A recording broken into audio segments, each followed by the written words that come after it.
Welcome to EDU World Space.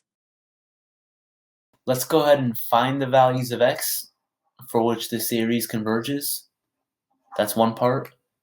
And then for those values of x for which it converges in part 1, we'll go ahead and actually find the sum as well. That'll be part 2.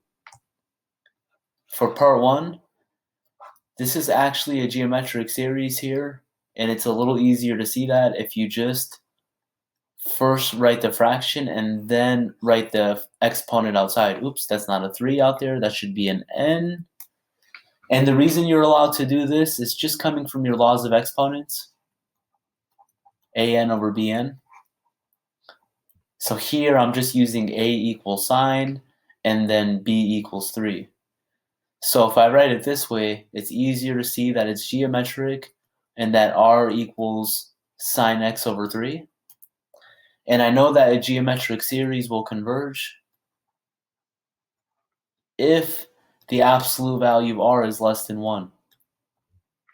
So in this case, we have absolute value of r, which is the absolute value of sine over 3.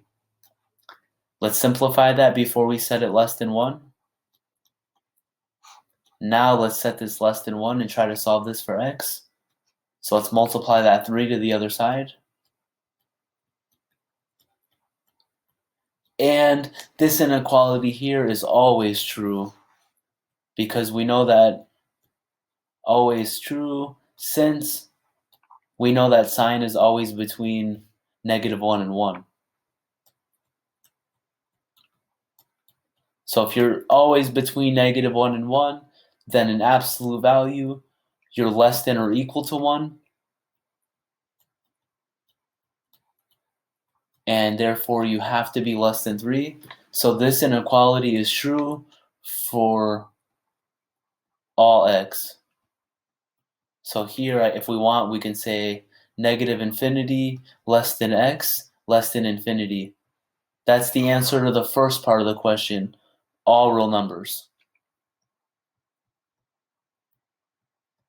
All real numbers. That's another way to say the same thing here. That's the interval notation, the inequality notation, -infinity less than x minus infinity. That's the same thing as saying just all real numbers. Now for part 2, we actually want to go ahead and find the sum. For any value of x that you plug in, we want to find the corresponding sum. So we're evaluating this after you pick x. So 2, since this is geometric, I know that the sum will always equal the first term. And then I divide by 1 minus r, the common ratio. So in this problem, the first term, when you plug in n equals 0 here, you have sine over 3, but to the 0 power, that's just going to give you a 1 back. And then you have 1 minus r, which is sine over 3. And this thing over here, if you want, you could go ahead and rewrite this as 3 over 3 minus sine x. So the way to do this is just to get a common denominator down here and then just simplify things.